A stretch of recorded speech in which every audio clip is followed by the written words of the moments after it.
Hello everyone. Thank you for coming. It is so nice to have you here.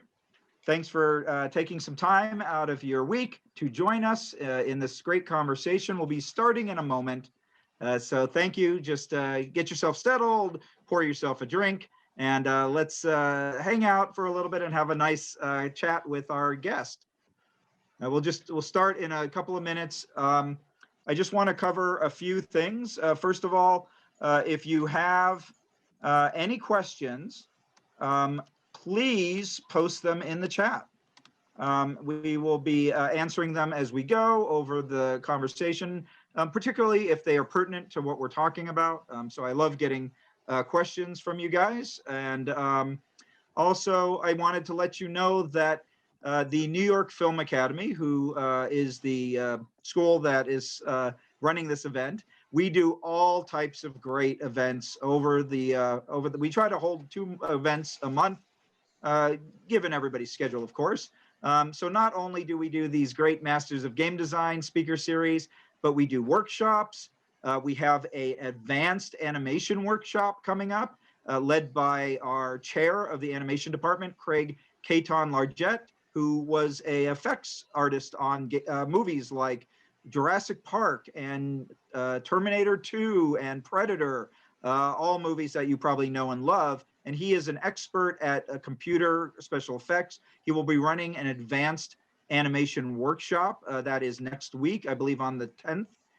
So if you go to meetup.com, which hopefully you found us through, you can sign up for that great event, particularly if you are a special effects or video game animator and interested in these advanced techniques.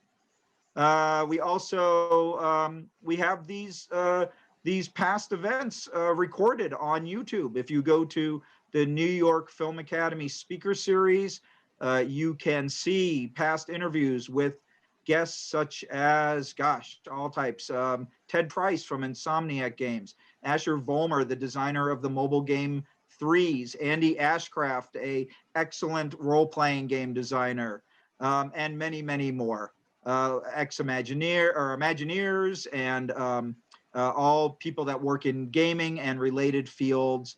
So if you want to get some more great, hear some great stories and experiences about working in games, then you can go and watch those online.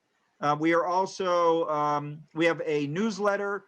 So if you have signed up through the meetup, we're going to be starting that up soon and getting that out to all of you. And so that way we can keep in touch and engage and maybe share some cool articles and videos with you about game design. So, last thing is that at the end of our conversation, we're going to be trying something new. We're going to create some breakout rooms and let you have an opportunity to socialize with the other audience members here and myself. And there's a great opportunity to network, because the great thing, even though we are all socially distanced, we can still make games. And there's lots of ways to make games. And it would be, I like to meet new people. Who knows, maybe we can make some cool games together. So thanks again for coming. And on that note, let me introduce our guest for today. Geoff Engelstein is an award-winning independent game designer and author, and he has designed tabletop games for WizKids Games, Stronghold Games, and Z-Man Games.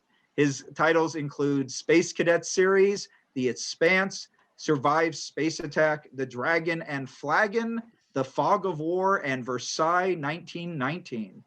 But in addition, Geoff is an educator who has authored 3 books on game design, with a 4th coming out next year. So please join me in welcoming a master of game design, Mr. Geoff Engelstein. All right, just imagine thunderous applause at this point, Geoff. Thanks, Scott. I'll take golf applause, that's fine. All right, so as per tradition with Masters of Game Design, I always ask an extremely hard question at the beginning, and that is, Geoff Engelstein, what is your favorite game? Oh, you see, and you know that's my least favorite question. I get that all the time. You know, because I feel like, you know, games like, you know, even food, it's like what their favorite food is. I mean, it's going to be depending on the situation and what you want to do, you know, how many people you've got, what they're interested in. And, you know, I try to think of myself more like a game sommelier, you know, where you you match up the group to the perfect game. Right. I guess, you know, right now, probably my longest lived obsession would be with the board game Through the Ages. Okay. Is one of my favorites, which has a fantastic app implementation. In fact, I refuse to actually play the physical board game anymore. Oh, why do you refuse to play the physical board game anymore? Well, it's just there's a fair amount of bookkeeping in the game and manipulation, and it's just very much it takes all that out. Plus, it's very easy to undo moves, so it's a deterministic game, at least on your turn. So you know, there's a lot of different options you can try and mess around with it. So I just like playing it kind of asynchronously on the app is nice. But for those not familiar, it's a civ building game. It's kind of based on, it's inspired by the Sid Meier's Civilization series, you know, very kind of focused on your city and balancing happy faces and food and minerals and stuff like that. And just in general, that's one of my favorite genres is kind of that civ building 4X experience. So. Right. You've even authored one of those types of games. To a certain extent. I mean, that's kind of been one of the secret projects that I've always wanted to do, but never really had a chance to do. Is like a real big, meaty, you know, a crunchy civ builder. Civ building game. Yeah, exactly. Well, I mean, now's the perfect time, right? You've got all this spare time that you could be developing this big crunchy game. Exactly. So let me ask you, when did you first start playing games? Like, what were some of the earliest games that you remember playing, and what was it about games that drew you to them? Well, I always played games, you know, growing up, but it was really the more traditional fare. You know, I used to play, you know, your Risks and Monopolies and Sorries and stuff like that. So yeah, I mean, I grew, most of my formative years from that was in the 1970s when we were doing all that. So there weren't as many of, you know, what we would now consider like gamer games or designer games. You know, I remember one time we visited my aunt and uncle, and they had a copy of Acquire, which I had a chance to play when I was like 8 years old or 9 years old or something like that. And that was just like, you know, amazed me that something could be like that. But I mean, it was a real aberration. But really, my real introduction to kind of hobby games was sort of a double whammy. And I remember it as being the same year in summer camp. It possibly may have been 2 different years, but no one's going to fact check this story, so I'm just going to tell it this way. But, you know, I was probably like, you know, 11 years old, 12 years old, something like that. And, you know, when I went to camp, I went to a sleepaway program, and I had the reputation as like the smart kid in the bunk, which was great, because I probably really should have had the reputation of the kid that can't throw a ball at all or anything. But one day, you know, an older kid from another bunk just comes in, and it says like, "Hey, I hear you're smart. I want to play this game with you tomorrow," and throws it on the bed and walks out. And I was looking through this thing, and I had no idea what it was. It was using terms I had never seen before. It had 1,000 pieces. Turned out to be Panzer Blitz. I discovered years later. I didn't remember it until finally I saw it like 3 years later, and I had like a traumatic flashback. But so I read through it. He came back the next day, absolutely destroyed me at the game, and was like, "Huh, guess you're not that smart," and took his game and left. Which I guess maybe should have dissuaded me from playing games. I don't know, but for some reason it was like, I didn't know that like games like this existed. And then right around the same time, like I said, I was talking with another kid in camp, and he was telling me all about this game that he'd been playing with his friends, where you were, I mean, you know, you were a knight or a wizard or something, and there was no board and there was nothing, you know, it was, you know, and it was Dungeons and Dragons, which was, you know, very, very new back then. This was still the very, very first edition with the light blue rule book. You know, I don't know if you know that one. That was the one I started with too. Yeah, and I was like, I couldn't imagine that a game could yield these kind of stories, you know, that he was telling me. And so when I got home after that, I started looking at it. I found an Avalon Hill game catalog, and you know, just found out about Dungeons and Dragons and introduced it to some of my friends, and you know, we were just off to the races from there. I guess the thing that really cemented it even beyond that is, you know, we were doing all that stuff, and we got the Dragon magazine, and then in 1978 or 79, I heard about, we were reading in the Dragon magazine, we saw an ad for this game convention called Origins. Or it was the second Origins that they were holding. They'd done one before, and they said, "It's going to actually work this time. It's going to be good. Please come back." And they were holding it at a college campus in Chester, Pennsylvania.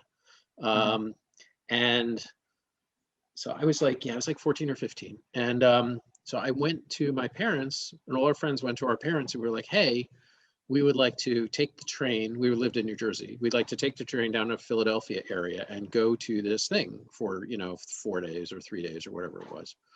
And of course, no cell phones, no nothing. And we all really thought our parents would all be like, no way, you're crazy. But they all said yes. Huh. And so we went by ourselves, and we stayed in the dorms. There was no hotels or anything. We just stayed in the college dorms and had such an amazing time. So for me, it was kind of a combination of that kind of first college-y sort of experience of staying in the dorms. You could stay up all night and whatever, and going into the exhibit halls and the tournaments and seeing games like I had never seen before in amounts, and just being with the people that just really kind of, that's what really just cemented it for me, that it's just it's always been such a positive force in my life. You had found your tribe. Exactly. Yes. And then we also had to try to figure out how to get like 850 games back on the train. Right. I'm actually surprised you had money to be able to buy something. I had similar types of experience with Comic-Con because I grew up in San Diego, and my budget was like $20, which was just enough to buy a ticket and lunch and a handful of comic books. So it was never a problem. Bringing stuff back for me. Right, but back then there was like these micro games. I mean, there was like meta gaming and stuff. They used to make these games that were like $1, right? There was all these little box games and stuff. So yeah. Yeah, I mean, I remember that. For me, that's I think what pushed me more towards board gaming. I had a similar background where I discovered Dungeons and Dragons at a Boy Scout camp, and I kind of talked my way into the game. And then afterwards I was like, well, where do I find more of this? Where do I, and fortunately, I lived, I kind of remember a store opening up not too long afterwards in town. And for me, I would go, I was very brand loyalist. I would like, oh, if it's TSR, I'll buy it. Right. But everything else, I was like, I don't know. The art's not as good, or it doesn't sound as good. But I remember TSR selling those little micro games that came in those kind of weird plastic boxes, like Vampire, and they invaded Pleasantville and games like that. And for me, first there were games I could solo because I lived kind of out in the suburbs and it was far from people, so I didn't have as many opportunities to play with other people. But the little chits that came with them, because of the collation, there were often lots of leftover chits. And so I would punch all those out. And that's where I first started making board games, was using, I'm like, what do I do with all these blank chits? And so that's how I started designing my own board games as a kid. Now, how about yourself? Like you've had these three kind of great events, boom, boom, boom, right after another. Yeah. What kind of flipped the switch in you to go from playing to making? I mean, I'd always messed around a little bit with designing, but for me, the thing that really unlocked it, and actually my first games were video games, was I got, in the 80s, my family got an Apple II computer. And that's how I learned to program. I actually learned initially BASIC. I used to have this big orange book, the big book of basic computer games. Used to type them in, and just by typing them in and tweaking them and changing them, I learned how programming worked. So I was kind of self-taught on that. And then from there, I got into assembly language. I was really want to do anything on the Apple, you had to do it in 6502 assembly. And so a friend of mine, we got together and we actually programmed 2 video games that we did sell, Star Blaster and Panic Button, that sold around 82, 83, something like that. Were you doing the Ziploc method where you were burning them to a floppy and putting in your Xerox roll? Yeah, no, we actually sold it to a publisher who sold it. Oh, wow. But they put it in their own Ziploc bags. So it was still in a Ziploc bag, but we did sell it to a publisher. I earned enough money that I was able to put gas in my car and pay for the insurance and quit my job at Burger King. Nice. And then when after I went off to college, I mean, I still kind of messed around a little bit with doing games, and I worked for some jobs of doing educational software and stuff like that. So that was kind of the outlet for me. But, I didn't really get back really at all into board game design until you know, in the like around the late 2000s, 2008, 2009, something like that. Right. You know, because we had kids and stuff like that. Things started getting crazy. My career was going of doing engineering and product development and stuff like that. And then yeah, I started doing podcasting first. I podcasted on the Dice Tower talking about game design and game design topics. And, you know, as I got more into it, as, you know, a lot of people do just from thinking about it, I was like, yeah, you know, I want to jump in and start putting some of this theory into practice. And, Right. you know, where I kind of got the bug in that. Yeah. All right. Well, let's hold on to that bug for a moment, because I want to Sure. go back and ask you, first of all, are your video games emulated anywhere online? Can Oh people yeah, you play can these? absolutely get them. Yeah, yeah. Panic Oh, Button awesome. is a little hard to find, but Star Blaster, if you Google like Star Blaster Apple II, there's you can play it in Flash Oh, or cool. whatever. And All right. there's online emulators. Yeah, and Yeah. it's Although interesting. You know, you talked about those little chits. I mean, just to kind of draw a connection for those that aren't familiar with kind of the history of board games. I mean, like you said, back in the 70s and the 80s, the quality level was just ridiculous. I mean, like you bought Car Wars, right? You had to get a scissors and cut the pieces out of a piece of cardboard, right? That's the Right. cardstock. Yeah. That's the way that games were sold. And I kind of draw parallels in a way to video games. You know, back in the 80s and stuff, when we were doing video games, you know, you were very limited in the graphics that you could do. I was just having this conversation with somebody in the Apple II, high res graphics, right? You had a choice between you could have a byte consist of either purple or green dots, or it could have Right. blue or orange dots. That was it. And you had to kind of work around that. And so, and not to denigrate the games today, because the games today are fabulous, but I mean, it was really much more focused on gameplay, right? You know, when you think to Yeah. like, you know, your Asteroids and, you know, the classic games, it's the simplicity of you know, you had to have good, you couldn't make up for poor gameplay in flashy graphics because you didn't have flashy Right. graphics, right? And I Well, think that board games are kind of the same way. I mean, people tolerated these incredibly poor components. You know, that's not what people were about. And that's why it was such kind of a shock to people in the 90s when all of a sudden these European games were coming in with like these gorgeous wooden pieces and boards and sumptuous illustrations. And it was like, whoa, what is this? So wait a yeah. second. Board games can be nice. And Yeah. same thing with video games. You know, video games kind of adapted that too. And I think graphics have also, in some sense, kind of undercut maybe some of the gameplay that people feel like they can get away Yeah. with. No, I would totally agree. I mean, recently I was doing a class and we were talking about the classic game, The Oregon Trail, which, you know, started as in 1970s as a literally like a choose your own adventure project that a teacher did for their class. And of course, one of the things that I have the students do is I always have them do paper prototypes. And I am always trying to drive home the point, look, you can make any game on paper first. You know, there are some things that you are going to have to tweak and adjust, and you know, camera is one of the things that you might have to adjust for. But for the most part, if you can get that core loop of the gameplay going, like Oregon Trail did, right, which was, you know, that travel and then select, and then you know, you kind of suffer the consequences of your good or bad choices. That was all in that initial paper design. And so when the designers moved it to the Apple II, it was really easy. I think they did it in like 2 weeks, because that game, that core loop of the game was there.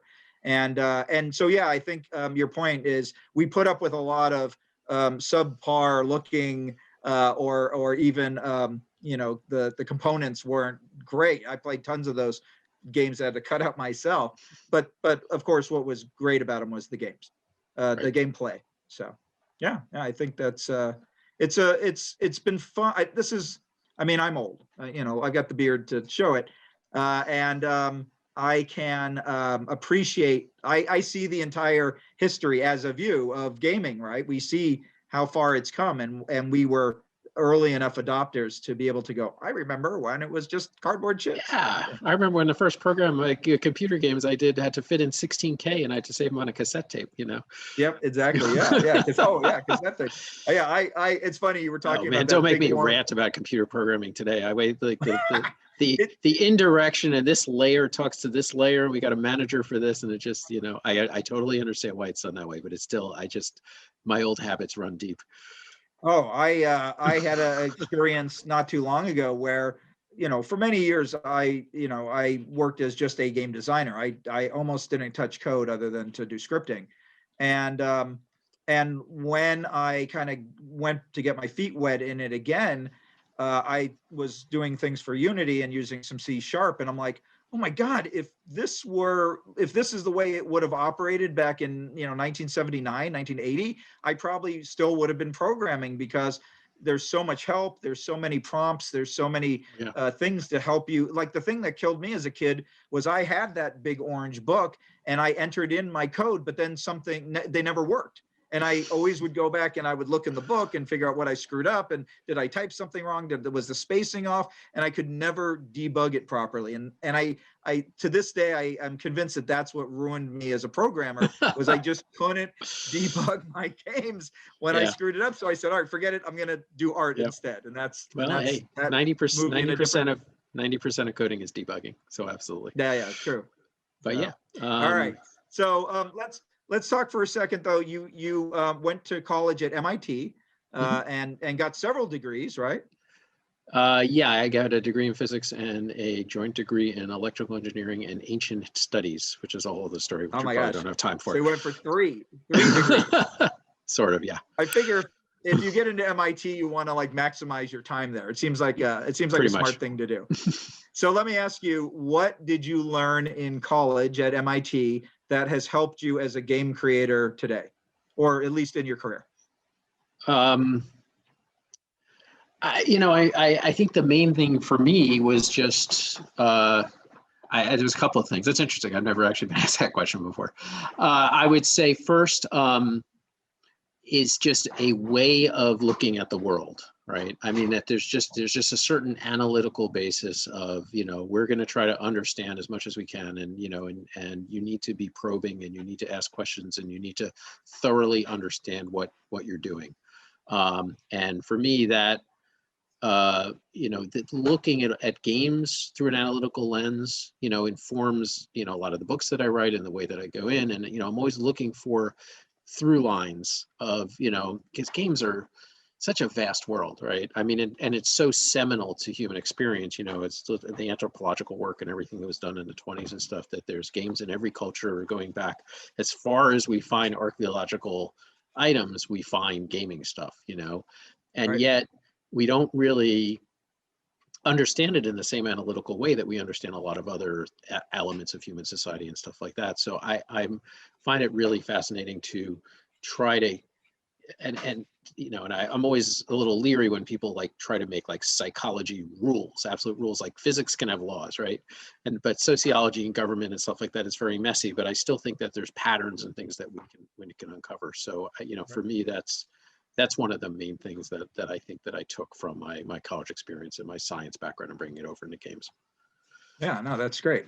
I mean, when you talk about the, how games have been with humanity since, as far as we have been able to kind of go back and look at it, I think it's interesting because at least for me, a lot of the act of game creation is emotional and even psychological. And since we don't have really good records of any, what were those creators of and Senet and Mahan thinking, right? We don't have that. We don't have the understanding of why they made these things. And half of those games, we're maybe not even 100% sure what the actual rules are, right? We there's been some guesses to what the game of is, or what Mahan is. At least Senet, we have some paintings to kind of refer to, but I think that's maybe why they remain a bit of a mystery, is that they are touch on that emotional spectrum just as much as they do the logical and rules spectrum. Yeah, and these are games that exist in the archaeological record for 3,000 years, 4,000 years, right? 5,000. I mean, some of them. Right. I mean, I'm happy. I'm excited if a game I have people are still talking about 3 weeks later. Yeah, I know. And the worst part about it is our games that we're making are still competing with those 5,000-year-old games, right? We still have to worry about people, whether they buy a chess set or our latest release. Yeah, it's true. Yeah, or whatever. It's interesting. So I mean, it's just such a different time scale that the market today is just so different. I know. Makes you wish you were 3,000 years older so that you would have gotten your game earlier to market. Exactly. All right, cool. So you graduate college, and like you said, you started really getting engaged in the. Is it fair to say you got engaged in the gaming industry through your podcasting? Yeah, definitely. So what, I mean, all right, so just a little background. Obviously, you are the creator or co-creator of the Ludology podcast. Now, was GameTek first before Ludology? Yes. Okay, Yeah. so what inspired you to do you want to first of all give us a little what is your elevator pitch for GameTek, and then like what inspired you to be so moved to create this podcast? So GameTek is a 5-minute segment on a larger podcast called the Dice Tower. So Dice Tower is probably the premier board game podcast. That's been around, gosh, I don't know, maybe 2004. I don't even remember how old it is. Yeah, it's been around for a long time. Yeah, and Tom Vassell is the originator of it. And we had become friendly. He lived in Korea. I was traveling for business to Korea several times a year. And so we used to meet up and game and stuff. And at one time he said, hey, I'm looking for new contributors for the show.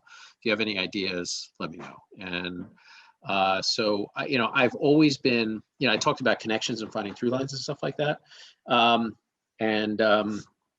There's been a couple of series that really I just love. Go to Lesher Bach, I feel, does a lot of that stuff. The book, if you're familiar with that, Bernofsky's Ascent of Man and Connections was another show. It was a bunch of these things that took all of these different elements and showed how a lot of things you don't think are connected to each other are really connected to each other. And so I wanted to try to bring that to gaming. I mean, a lot of people, for podcasts, were doing reviews or what's new or, what did I play, whatever. And I wanted to try to do something a little bit different. And so I came up with this idea of, say, let's take games and link them to mathematical concepts and science and psychology and history. I could talk about games touch on so many different areas and use them to illuminate each other. Games to illuminate these other elements of human and these other elements of human endeavor to illuminate games. And so that kind of became GameTek. I did 3 initial segments and sent them to Tom, and he really liked it. And I figured maybe I'd be able to come up with 30 different topics. Maybe I'd be able to do 30 of them. But now it's still going on, and it's been about 13, 14 years. I do it every other week. And so I've done hundreds and hundreds and hundreds of them. And get into some pretty hairy stuff. Sometimes I try to use like quantum mechanics or different types of psychology or history, diversity, all kinds of different topics. So that's GameTek. And then after doing that for a few years, I was it's only 5 minutes, and so I try to cram a lot of these concepts in to a 5-minute. It's heavily scripted, but I wanted to do something that was a little bit broader, a little bit more in depth, give us a little bit more time to breathe. So I started the Ludology podcast with Ryan Sturm in 2011, I think it was. And that was an hour to an hour and a half long podcast where we really did deep dives into game design topics and specifically around tabletop gaming. But we also had video game people on. We did a whole show on pinball machine design. We did stuff on slot machines. So we got into all kinds of different interesting areas. And that podcast still continues. I stepped away from it after 200 episodes. It's up to 2 something now. I don't even know. I've lost track. 242. Yeah. So So if you're interested in game design, I highly recommend the work that and you took over some of the reins of that you and Gil and Em are doing just terrific work on the show since I stepped away. So, well, thanks. Yeah, just full disclosure, I do a segment on it as well. And my it's funny because I have a similar origin, right? Where Tom, I think, went on. I don't know. It was probably around episode. His episode was probably like 250 or something like that, or 300, and he was like, "Hey, we're looking for more contributors." He had lots of segments on his show, and I was like, "Oh, it'd be kind of fun to get my toes wet in podcasting." And I remember reaching out to you and going, "Hey, here's a bunch of different ideas that I have for a segment. Which one do you like?" And you were like, "Do the history one. That's the good one." And so that's how I ended up doing my biography of a board game segment for that show for a while. And then when Tom essentially kicked everybody off but you, yes, you were kind enough to invite me to join your podcast and contribute to that. So thanks. So that I've had fun doing that. As a matter of fact, I just did my 54th one for because it's once a month essentially. I do my segment. So yeah. So not quite 200 episodes, but slow and steady. So that's great. I mean, it's a great podcast. I was a fan of it before I even knew you. And what I really love about the GameTek is not only do you do some pretty heady dives into all types of topics that pertain to games, but also you seem to find these certain news stories that you latch onto. So I remember AlphaGo, for example, being a topic that you would come back and forth to a lot. What makes you determine, how do you choose which of these types of stories are worth becoming a GameTek episode? I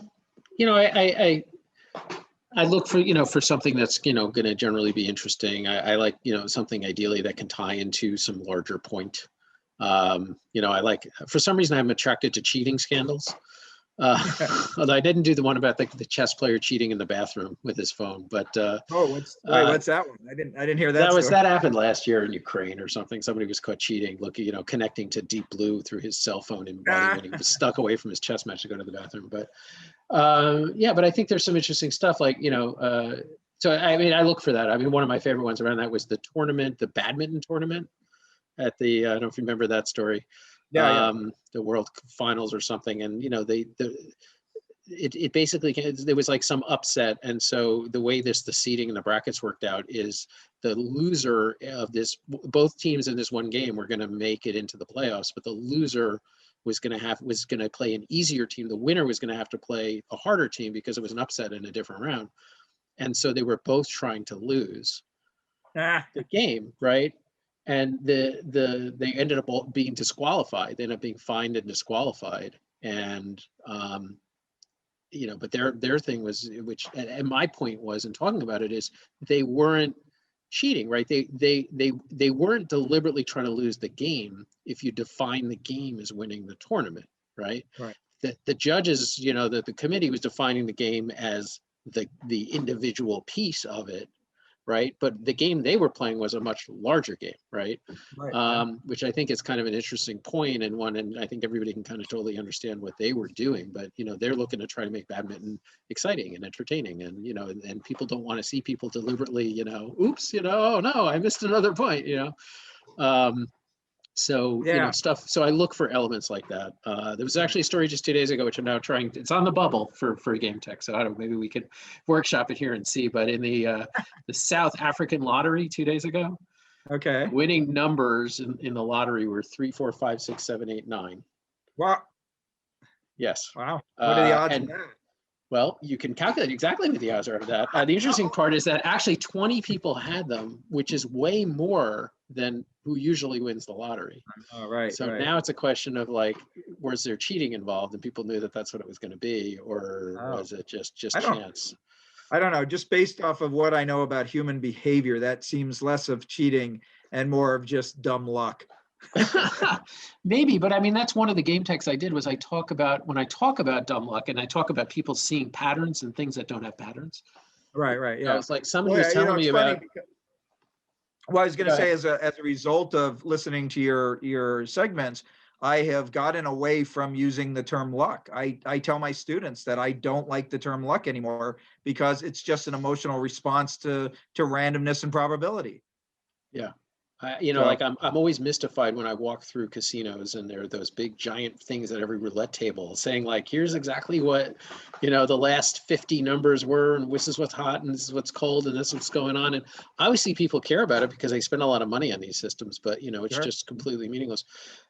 But I mean, I was having a conversation with somebody who was playing the lottery or something and picking numbers, and they were asking about, what numbers I would pick. I said, or they felt there was some strategy in the lottery. And I was like, look, the only strategy you could possibly have is if you try to pick a sequence of numbers that you don't think anybody else is going to pick. So if you do win, you have to share the prize. right? And my example in that always, ironically, was something like 13, 14, 15, 16, 17, 18, 19, because nobody in their right mind would play those. And the woman I was talking to was like, of course nobody would play that because it would never hit. And I was like, that's my point. It has exactly the same, you know, and because she's looking at, oh, I picked 3, 9, 15, 21. You know, people are really bad at picking random sequences, right? Everybody, you know, they look at it and they're like, oh, this looks more random than this. Right. You know, Well, so I always find that kind of stuff interesting. Or they pick something with significance, right? Like my kid's birthday and my dog's age, and you know, the street number that I live on, things like that, right? Like I'd say once again, it's that emotional, right? The reasoning for a lot of it is emotion, not randomness, not probability. Maybe, you know, I mean, the concept of trying to pick a number that somebody else isn't going to pick in a big lottery. I mean, that whole concept just boggles my mind to begin with. Like, how could you even do that? Like, why is it just seems like such an impossible thing to achieve, right? Yeah. But anyway, so this is just an example of why I am so much fun to have at a cocktail party. Right. Well, I think, I mean, you know, you said you wanted to workshop this. I think this is a great topic. I think particularly if you couple it with your example of that, you know, story telling the lady, right? Because if you lived in South Africa, who knows how rich you'd be. Yep, exactly. All right. So, well, all right. So moving from GameTek and Ludology, the same year you started Ludology was the same year you published your first board game, which is the Ares project. Yes. 2011. Yeah, it was right around the same time. Yeah. Although games take so long to get published, we'd actually started doing the game before it came out, of course. But yeah, but it was right around that time. So how long did it take you to develop the game? I was about 1.5 years in development, and then about 2 years in production and artwork and stuff like that. So I guess total about 3, 4 years before it hit the market. Now, was this was something that you co-designed, right, with your son? Yes. Yeah. What was it like? How old was your son at the time, and what was it like designing with him? He was about 15 or 16 right at the time. It was really good. I mean, you know, it's just two stories about this. You know, so first, you know, it's kind of interesting designing with kids, and then Space Cadets I designed with both my kids. My daughter was a little younger when we did the first one, and theme-wise, it wasn't really up her alley. Although she's a shark at games. Well, you've met her, you know. I've played with her. You know, yeah. I mean, to the point where we would bring Ares project to her. She was like our #1 playtester because we'd sit down with her. It was a 3-player game that we sit down with her. She'd destroy us. She'd find some loophole and destroy both of us, and we go back to the drawing board and nerf it and come back and try again. When she couldn't beat us, that was when we knew that we were finally, you know, I was going to say at least she didn't leave. At least she didn't leave the playtesting session going, well, I guess you aren't as smart as you think you are. That's true. Well, she started on the inside, I'm sure, but she knew that because she lived with me. So, you know, the interesting thing with dealing with kids, and even, you know, my kids were a little older at that point, but, you know, still they have a different attitude towards what can be in a game than I do, right? You know, at that point, I'm very much a practical designer, right? I'm very, you know, I'm like, oh, my first thoughts are, how is this going to be implemented? Their first thought is, how is how can we make this more cool, right?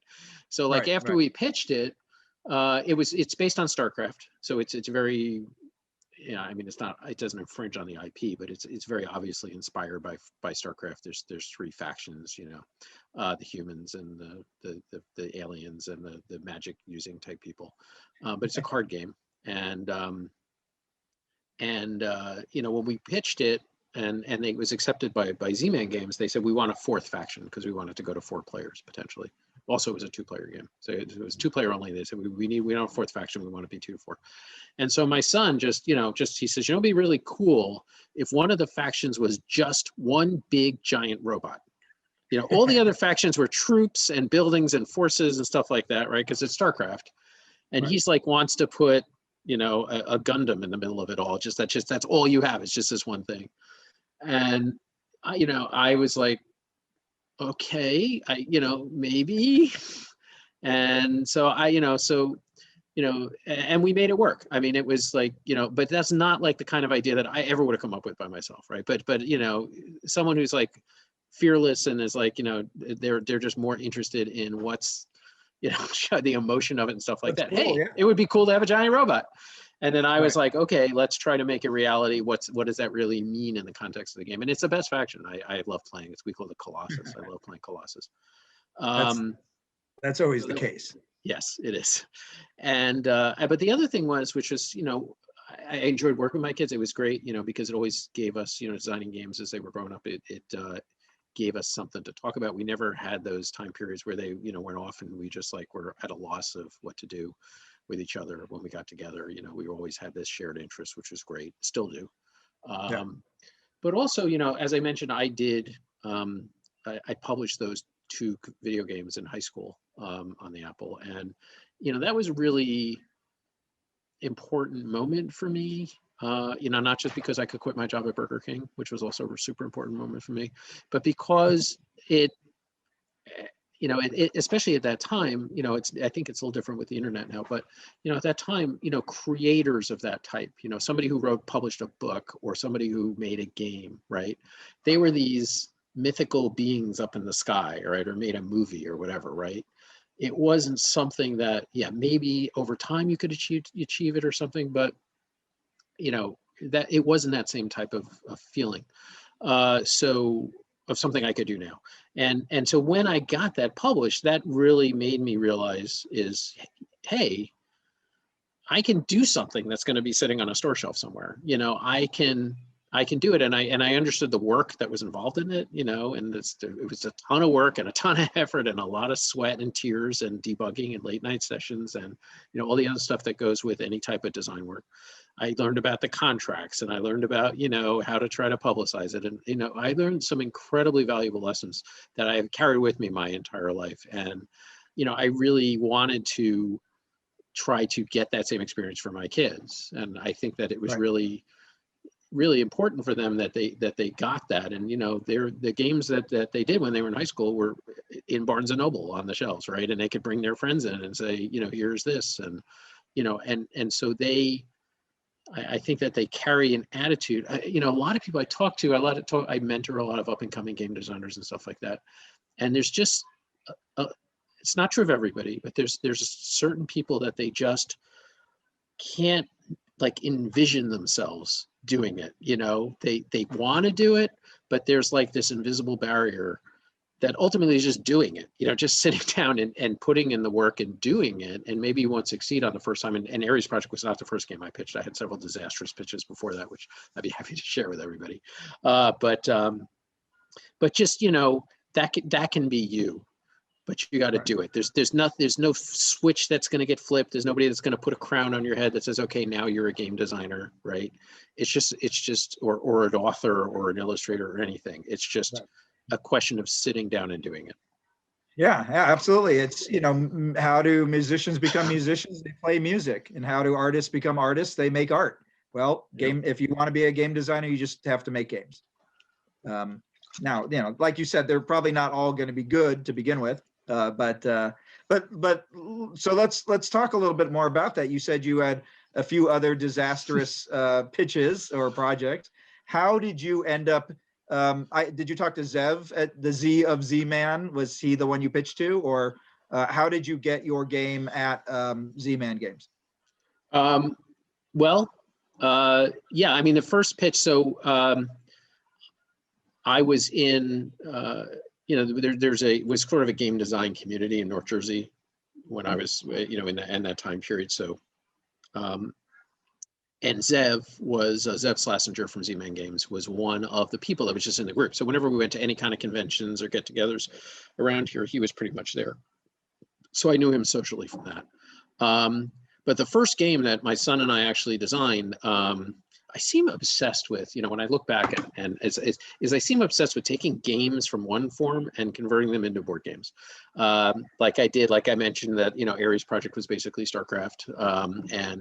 Before that, I had another game that was a game which actually I just recently re-downloaded. That was a little desktop game called Oasis. Which is kind of, okay. So I really liked that idea and I wanted to try to do that as a board game. And so I came up with this concept called hordes, which was basically you built up your towns and cities and stuff, and you could build closer to the mountains where the gold was. But at the end of the game, barbarians attacked everything, and they started in the mountains and attacked down the board. And you got points only for stuff that you had left at the end of the game. Right. Anything that got wiped out, and you could like actually send treasures to your opponent's cities to make them more attractive to the barbarians and stuff like that. So it was kind of fun interplay like that. And I got it to a point where it was fine. It was okay. It worked kind of. But I felt the idea was genius, and I felt that any publisher playing this rudimentary prototype would see the inherent genius in my idea. And I see you laughing. Why are you laughing at me, Scott? I'm imagining what it was like for Zev on the other side of it. So I pitched it. So I pitched it to Zev. Oh, I see here in the chat. Oasis was Andrew Leaker and Mark LeBlanc's game. Yeah. Yeah, Mark LeBlanc, our friend of. Is he a friend of the show? He's a friend of ours. Okay. So Zev was I said, Zev, I got this idea. I want to show you. He's like, great. Got some people together. I taught it, and it went mostly fine. And then the barbarians attacked and wiped out every single thing on the board. Everybody was left with 0 points on the board, right? And he was like, he did not see the genius inherent in the game. He was basically like, Geoff, why are you even showing this to me? This game is like nowhere. This game is terrible. And I put it up on the shelf, and I've never taken it down again. But so I learned at that point a couple of things. I mean, I learned that you when you're pitching it, you have to make sure. I think video games can get away with a little bit more with more like pitch documents and stuff like that. But certainly in the board game world, your game has to be done when you show it to a publisher. You can't show half-assed crap. And I tried a couple of times to show half-assed crap, and it's never gone well. Right. So let me ask you, in addition to that, because that's great advice. Do you feel that the person who is pitching, I mean, some people that talk about pitching, they say that you should try to, I guess for lack of a better term, stack the deck, to make an optimal experience when you're pitching the game. Do you think that maybe your game pitch would have gone better if you had done something like that and tried to create a better experience for them? Oh yeah, I do that now. I absolutely, and I recommend everybody that, A, you let the publisher win, and B, there is no harm in like putting the cards you want in the order you want for the deck and and having it come out the way that you want. I don't think that would have saved Hordes. I mean, the other thing about Hordes, which is, which I'm always happy to talk about, is in the process of doing GameTek, I became aware of this concept of loss aversion. Right. And the more I did, I kept coming back to it, and ultimately I wrote a whole book about it and its relation to game design, because I think that that's one of the psychological concepts that is one of those through lines that I talked about, right? That's one of those connecting things, that, especially in game design, that can be used. And Hordes ran right into that, because the idea is that people hate losing stuff. I mean, people hate losing stuff more than they hate getting stuff, right? If I give you $10, you feel good. If I take $10 away from you, you feel bad, but you feel worse than you feel good in absolute value kind of emotional terms. And that informs so much human behavior. And Hordes, I was letting people build lots of stuff, and then I was taking it all away at the end, right? That's the game. And that's, on its face, just prima facie, is a terrible idea for a game.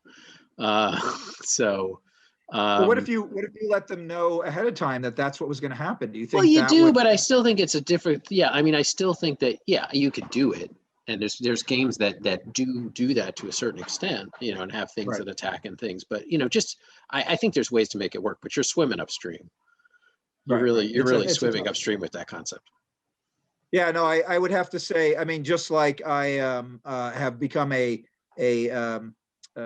convert to the notion of luck and all that through GameTek, I also have become a big fan of what your discussions about loss aversion and the book that you wrote, which came out this year, right? Early this year. Came out in January from MIT Press, actually. Yeah. Yeah, it's a wonderful book. I highly Called recommend. I've been recommending it. Achievement Relocked is the name of the book. If you're Achievement interested, Relocked, yeah, and if you're interested in it. it's a wonderful book. Thank you. I love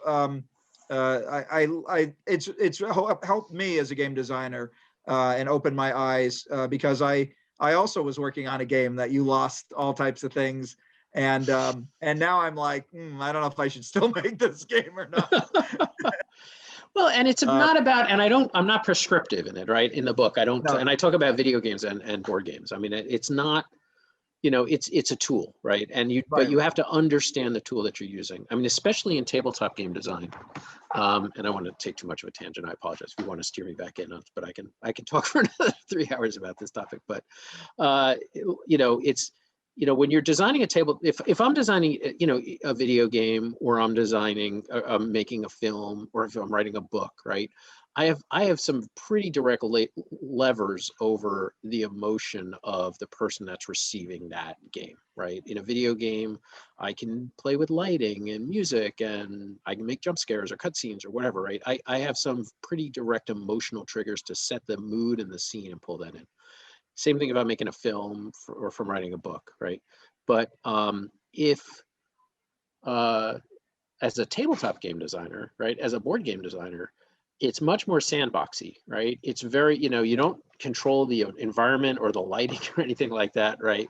You can control the artwork on the board a little bit to kind of give people feelings about the theme and the mood, but it still is, you tend to be in all kinds of different environments, right? So understanding that using loss aversion as a tool of giving stuff to your players, taking stuff away from your players, making them worried that they're going to lose stuff, it's a pretty direct emotional lever into maneuvering. It's one of the core tools that a tabletop game designer has to impact emotional state of the players. Right. And so understanding that and using those techniques can be super important to do. And you can do it both ways, right? You can do it in such a way that if you're doing a family game, right, and you want kids to be playing it and you don't want them to be screaming, yelling at each other, then you want to soften that and you want to frame the loss aversion in different ways. If you want it to be a really intense emotional experience, then that's a tool that's going to take stuff away from your players, give them a pet dog, and then they have to lose the dog, right? And so it's not like you should never do it, but you should do it with your eyes open, knowing that this is what you're doing. Right. Yeah, no, and I think as well, letting the player know that as well, because then it's just like a difference between a competitive and a cooperative game. Some people are like, I don't want to play a competitive game because I don't like bashing on another player. I would rather us all work together. And so if they know that going into it, I think that it finds its audience, but it also kind of braces them a little. It's kind of like going to a horror movie, right? If you go to a horror movie, you're like, I know I'm going to get scared at some point. And often, if you've gone to a horror movie and it doesn't scare you, you're a little disappointed. So you have to then deliver on that promise, right? That you're gonna, you're gonna be scared if you go see this movie. So I think that at least the way that I had been viewing it, the game that I'm making is a horror game. And so I think that that idea works very well into the theme that I'm trying to create. Yeah. So that was one of the things I came away with after reading your book was I just have to make sure everybody knows this is what you're in for. If you are okay with that and you want this experience, then you're going to hopefully have a good time. But if not, maybe go play something else, or come back. Coming at it, and coming at it from a sideways standpoint too can often be really super effective. I mean, one of the most effective uses of this technique in a way is in Portal with the weighted companion cube, right? Which is it too soon for Portal spoilers? I guess. I don't know. I'm sure that game came out in 2007, so it's that's okay. We're good. We're okay. But yeah, I mean that's it's such a great illustration of that of a character moment for GLaDOS that it creates through that situation, and the genesis of it is really interesting because the game goes out of its way to get you emotionally attached to the cube. But actually the story I was reading some, because I did, it's a whole big section of the book, I talk about this, but they interviewed the designers of the game, you know, shortly after the game came out. And that was obviously, the cube was like the big breakout star of the game, in spite of the fact that it's in like 2% of the game. Is that the whole purpose of the level was you had to carry a cube through the level and get it to the end, right? And what they found out was that the players would forget to carry the cube, and they'd have to go back and get it, and then go back. You know, they'd be like, get to the end and realize, oh no, that stupid cube, I forgot to go back. So they slowly just ratcheted up the attachment. So, you know, when it's first given to you, it's literally endowed to you. It's given to you like a pet, right? And then at certain points, GLaDOS comes in, is like, you may think that the cube, you know, is talking to you and really loves you, but it doesn't. You know, it's an inanimate object, so don't get too attached to it. But it's like reverse psychology. It's like, well, does the cube really love me? And then they put hearts on the side of the cube, right? Yeah. And they just kept ratcheting up this stuff and trying it until nobody ever forgot to carry the cube, because they were so emotionally invested in it. And then once they got that, then they were like, oh, maybe it'd be fun if they have to destroy the cube at the end. That was an afterthought, right? The whole reason for creating it was to just cue the players into the fact that they need to carry, that the objective is to keep the cube with you. But they did it by making the players emotionally attached, and then leverage that into I think one of the greatest moments in video game history. Just throw it into the incinerator. Yeah. And, you know, they told all these people that just, you know, used to be, you know, would try to find any other possible way that they could do it. And like my kids, when I had them play it, they were both like, you know, it was like one emotionally scarred in their childhood when you know, when they had to throw the cube in. And then we were showing my niece the game. My kids were a lot older, so my kids were in college or something, and we were showing my younger niece, and they finally got to play Portal with her and show her. And she goes right up there. She goes to the cube. My kids are waiting expectantly on the edge of the seat. She gets to the incinerator, and she just throws it in without blinking, nothing. And they were like horrified. They were like, she's just like a psychopath. What is going on with our cousin? We don't understand. So you know, point being that you never even know, even you build all these emotional cues and nothing's 100%.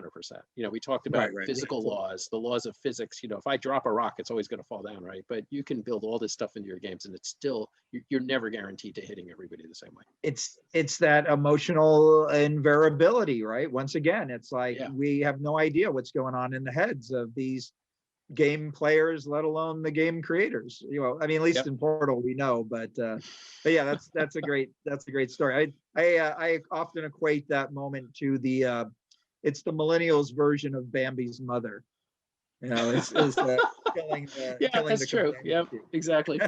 Yeah, except so, you have to do it. It's a little different. It's like you're pulling the trigger. Next, maybe I'll make a Bambi game where you have to shoot the mother first.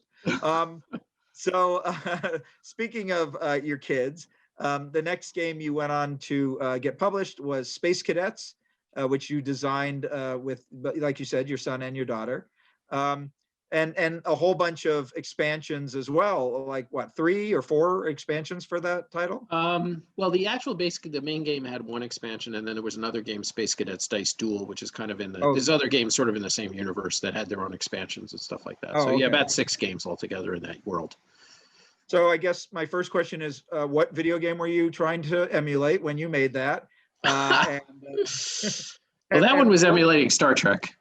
So for those that aren't familiar with Space Cadets, it's a purely cooperative game, but each of you plays a crew member of a spaceship, a non-copyright infringing spaceship. Like one person's weapons, one person's a captain, one person's shields, and you each have a mini game that you need to do it. Actually, a story behind that game. When I first came out with the idea, it was actually modeled originally after there was a Star Trek role-playing game. Star Trek role-playing game that came out in the 80s, I think, had little control panels for each player when you were flying the ship.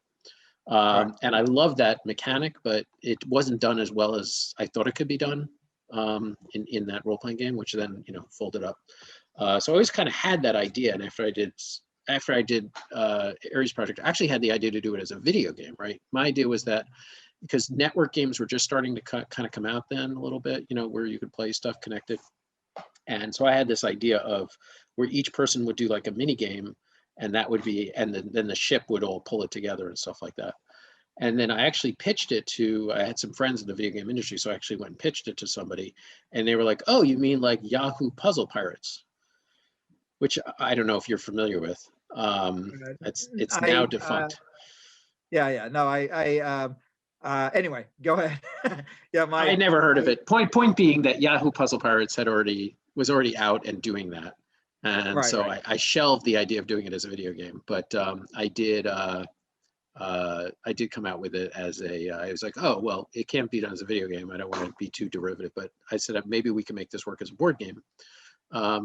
And so that was kind of where the genesis of that, where that came from. So the key problem that one of the issues we were trying to solve was one of the complaints about board games that are cooperative, which were just becoming popular back then, was the alpha player syndrome. The idea that one player would just like tell all the other players what to do.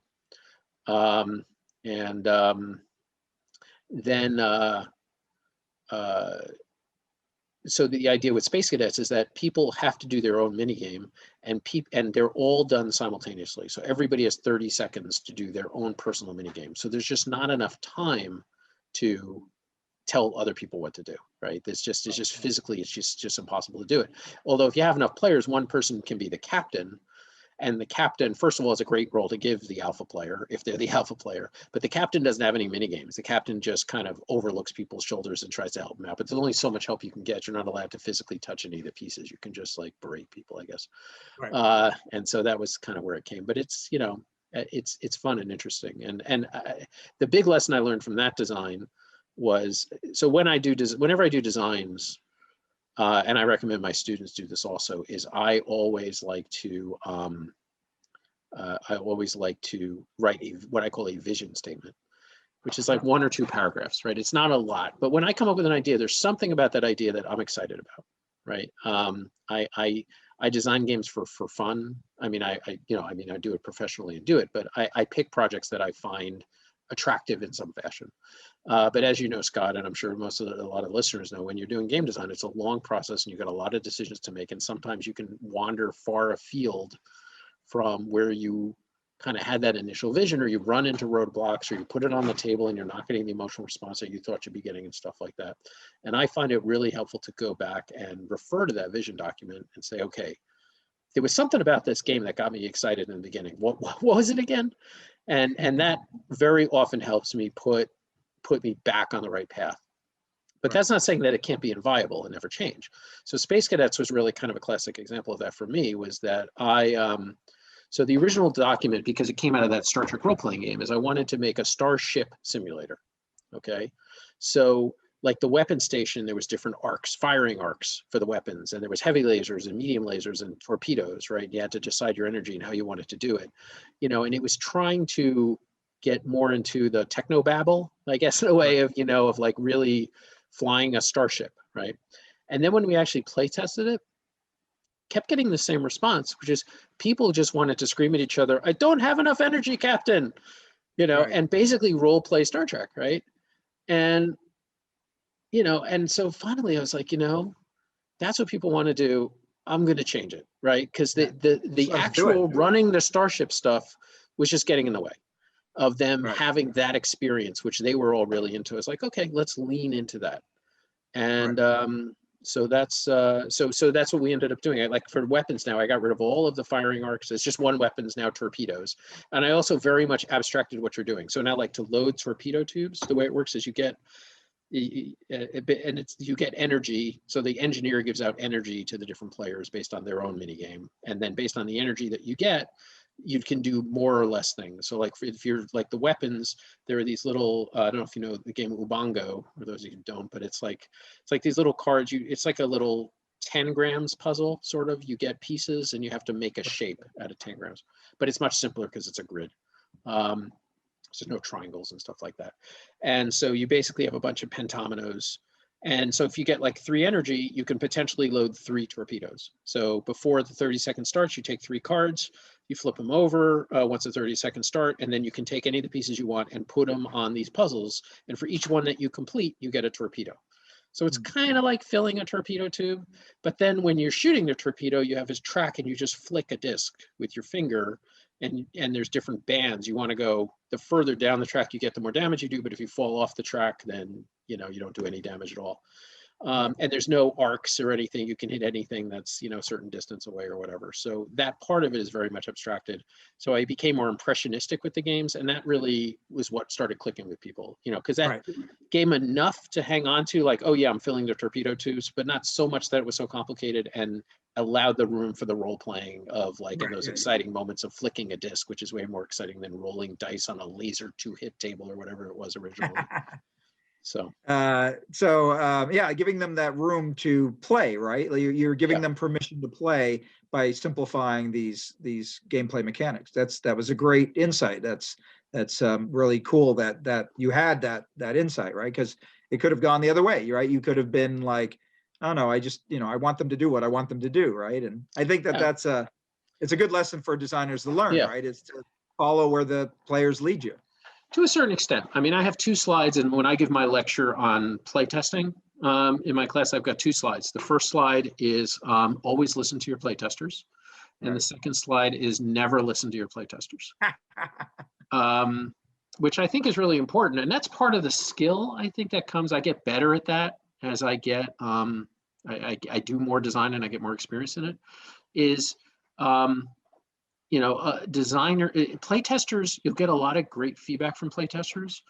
Most of the very specific stuff that playtesters tell you, like, you know, here's a new mechanism for you, right? I find useless and should be ignored, right? The playtesters are, you've got your vision of the game, right? And the playtesters may or may not be buying into that. And sometimes the loudest playtesters are not necessarily your audience and like who you're aiming at and stuff like that. So you've got to stay true to your vision. But if, you know, if tons of playtesters are telling you the same thing, then that's fine. You got to listen to it or decide what you want to do. But for me, I mean, I get the most value from playtesting, not by what the playtesters say after the game is over when I talk to them, but by watching them while they're playing. Right? Reading the body language. When are they checking their phone? When are they looking off into space? When are they flipping through the rules? When are they, you know, confused? When are they like super excited and can't wait for their turn to come, right? That's what I'm looking for. And that's what's been, we talked on this a little bit pre-show, but just to go back to it, we were talked about, so now in the tabletop gaming world, in the realm of COVID, you know, it's hard to get groups together to play test games. There's only so far you can take it playtesting by yourself. So, you know, groups are congregating on Tabletop Simulator and other digital platforms.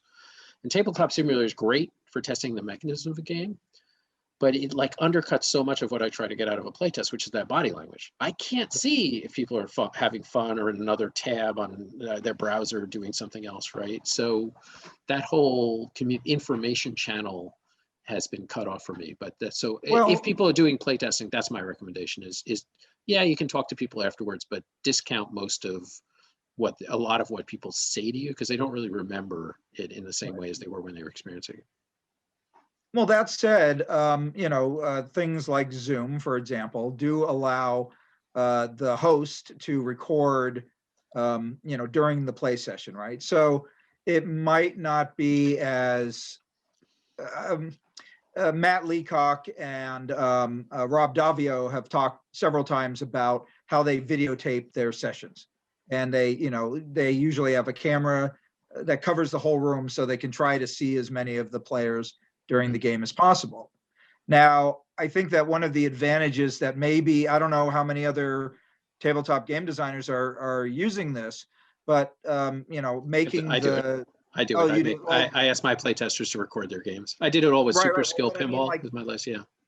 Right, but I'm saying in Zoom, you know, this is something that you can do. You can, but of course you're only going to get their face, right? You're not going to see their hands. You're not going to see a lot of, you know, how much lean forward. You'll see some of that, but not a lot of it. But I think that at least that gets you halfway to what like Matt does, rather than it being completely completely gone. And to be honest, I've been doing some play testing through Tabletop Simulator, and I've been initially using the Tabletop Simulator has essentially a walkie-talkie that you can use, right? You can kind of turn it on and off to hear conversation. But I'm probably gonna just from now on go through Zoom for all of the social aspect, just so I can at least capture the video of it. And I think that's a good idea. I haven't tried to do that, but maybe I should, because that personal, you know, just being able to see the other people from a testing standpoint is maybe from a gaming standpoint it's nice too, but just certainly from a testing standpoint is absolutely critical. Yeah, and so yeah, let's just deviate from our walking through your timeline for a second, and let's like how as a tabletop game designer, how have you been handling pandemic and all that, like the stay-at-home order? I mean, obviously it has impacted everybody who games in one way or another. What have you been finding? Like, how has that impacted your design method, and what tricks have you learned to try to overcome this? Well, I got kind of, I won't say lucky, but I mean fortunate, I guess, in terms of where I was at in my game design. So, right before, right in February or so of this year, I signed a book contract to do my new book, which is actually now coming out in December, because I got it done way faster than I thought I would for reasons which I guess are very understandable, since starting in March, I wasn't able to do anything else other than work on the book. So I spent a lot of time, writing, during the lockdown, and that book's about prototyping and production of board games and card games. So not about design at all, but more about the physical aspects of how do you make cards, how do you make boards, and also some of the higher level stuff like graphic design, what iconography and fonts and color use and things like that, how you write rules and how much different things cost, how much a box costs, how much cubes cost, how much trays cost. So it's that was an interesting project. I mean, the main game that I really kind of designed over the course of COVID was my pinball game, Super Skill Pinball, which released in August. And I say it was fortunate because I'd been working on that for a couple of years beforehand, but it had finally got picked up in the fall, and we were really kind of working in earnest when that time hit. And I started working almost immediately on an expansion. And the beauty of that game, it's as part of my genre, I guess, of taking things you do in an arcade and bringing them to your tabletop, is a board game simulation of basically playing pinball. Right. And everyone's got their own little pinball table and a dry erase marker, and you roll 2 dice and pick one and move your ball to something that has that number on it, and then cross it out. And you keep going until you can't catch your ball on the flipper anymore, and then it falls out. And the great part about this game is that it is 100% what's called multiplayer solitaire in the board gaming world, which is there's no interaction between players. You can have an infinite number of players. Everyone shares the same dice rolls, and you just you do your own thing, and then you compare scores at the end, which is very naturally modeled after pinball. So people that get upset about it in other games are totally fine with it here, just because thematically it fits, which I think is very interesting psychologically also, which is all other. You talk about expectations that players bring to games. It's like, oh, it's pinball. Of course you don't interact with other players. But the great part about that game from a design standpoint is I can 100% play it on my own, just as easily as playing with other people. So I have been kind of like a madman working on new tables and expansions and stuff for that. So, but I think I'm kind of worried about, how can I, and I've started now to pick up some stuff. I've got some new projects in the work, and I'm trying to do some tabletop simulator and stuff like that, but it's hard. It's definitely harder than it would be if I could just sit across the table from somebody and throw some pieces around, especially in the very early stages of a design. Yeah. But when things kind of break and iterate very fast. Yeah. So is the next game you're working on based on a UFO catcher? Bringing things from the arcade to the... Oh, yeah. Exactly. Claw machine. I don't know if there's been a claw machine game. That'll be my next thing. Claw machine the game, right? I like that. Actually, that's something I do. I'm writing that down. Claw machine the game. Right, maybe we can collaborate on that one. Okay. All right. So one of the things that you mentioned with Space Cadets is that you created a dice version of it, and this was when you did this, was this kind of, I remember this kind of being in vogue in the game industry at a certain point, and I don't remember if your game kind of hit right in the height of that, or, I remember a lot of other games, Bang got a dice version, and Ticket to Ride got a dice version. And, this was actually, this was a little before all that happened. Okay. It was actually, kind of the inspiration for it was Escape, the Queen Games Escape from Oh the yeah, right. Cursed Temple or something like that. Yeah, yeah. Where we had the soundtrack going. Yeah. I mean, one of the in spite of how much I kind of, and like I just explained to you, like the torpedo rules, right? That's the whole torpedo weapons minigame, right? Right. Despite the fact that these were all pretty simple, you still had to teach like 8 or 9 different minigames in Right. Space Cadets, which was a little bit of a barrier, more of a barrier for entry than I thought. And I learned a lot about that too, which is in terms of tutorial modes and making it easier for players to get acclimated and stuff like that. It's a whole other conversation. But,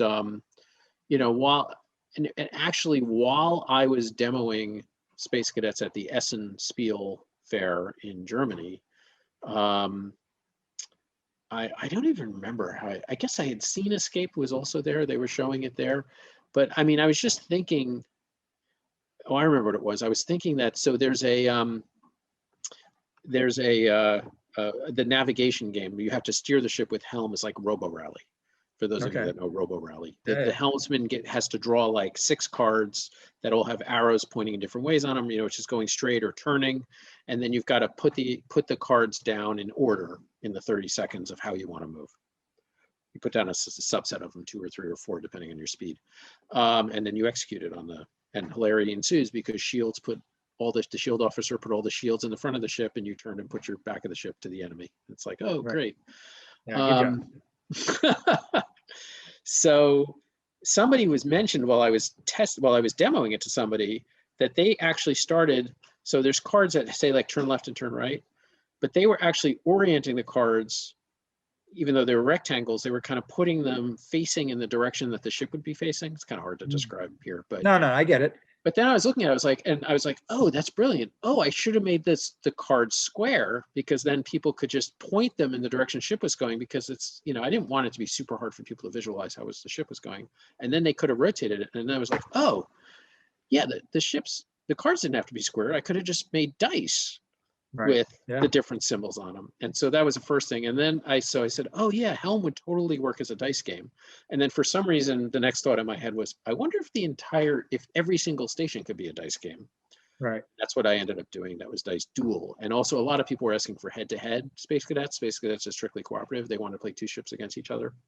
And we made rules for it, but it was just way too long and complicated. And so the Dice Duel is specifically, you can't play it totally cooperatively. It's always 2 teams competing against each other with either 4, 6, or 8 people. So, and it's purely dice, and it's a lot faster to teach, and it's very exciting because it's all just like totally real time the whole time. You're just chucking dice and screaming and yelling at each other for 20 minutes. Right. Got to have that screaming in there. Yeah. It's an important part of the game. Yeah. Well, that's cool. So that's a little insight into the tortured labyrinth that is my mind. So these games were all published through Stronghold, right? All the Space Cadet games? Yes. Yeah, they had the license in the whole Space Cadet series, yeah. So, and then somewhere kind of in between all of this, you and your kids worked on a kind of a reimagining of one of my favorite games, which was Survive. The original game is Escape from Atlantis, but you guys did what of course you do with every good sequel is put it in space, which is Survive Space Attack, right? Yep. So what was it like kind of reinventing this classic game in a new way? It was really interesting, and actually, first, the story behind that is so the owner of Stronghold Games, Stephen Bonacore, he and I were walking through Gen Con one year, and through the exhibit hall, and it was the year that Star Trek Catan was released, right. Which I don't have handy, but that's so you can date this story from that. And we're looking at it, and we're like, Catan as a Star Trek game? And I turned to Steven and I was like, you should really start taking you should forget about coming up with all these, new games all the time. You should just take your existing games and, just do something different with them. Yeah, reskin them. I said, your most popular game is Survive. I said, you should just do like Survive in space. But I completely said it as a joke, right? It was just completely a joke. And we both had a hearty laugh. And then like 2 weeks later, he called me and he was like, I'm thinking that Survive in Space might not be such a bad idea. Would you be interested in doing it? But I said, yeah, but I really want to do something different. I don't want it to just be like space, right? I want to add some different rules and tweak it a little bit. I want to have people reason to own both of them.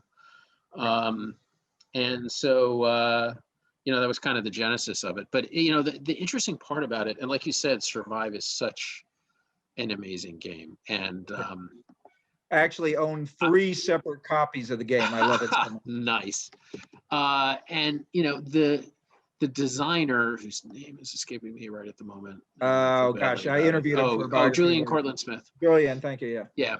So Julian, you don't truly understand a game until you're trying to change it and improve it, right? And it was amazing because Survive is pretty straightforward, but everything we tried to tweak made the game worse, right? And there was like all these subtle interactions in Survive that I did not realize as a player, that I started to realize once I tried to change it and tweak it, and the whole thing just fell apart. But in the end, we did come up with some stuff that was interesting, that separated it and stuff like that. What was your favorite improvement to the game that you guys put into Space Attack? I love the fighters. I think the fighters are awesome. And actually, just a quick little story about that, if you don't mind. Go ahead. And originally, so for those of you that don't know Survive, there's a big island made out of hexagons in the middle of the field. So it's a big hexagon of hexagons, right? And then each turn you take off a piece of it, and then ultimately there's one piece which is a volcano, and then the whole island explodes. And when people fall in the water, they can either try to get on boats or whatever, and they have to get to these islands on the edge of the board and avoid getting attacked by sharks and sea monsters and whales. And so when I saw that big thing in the middle, when we were looking at the island and we'd come up with ideas, we're like, oh, you know what that looks like? That looks like the Death Star.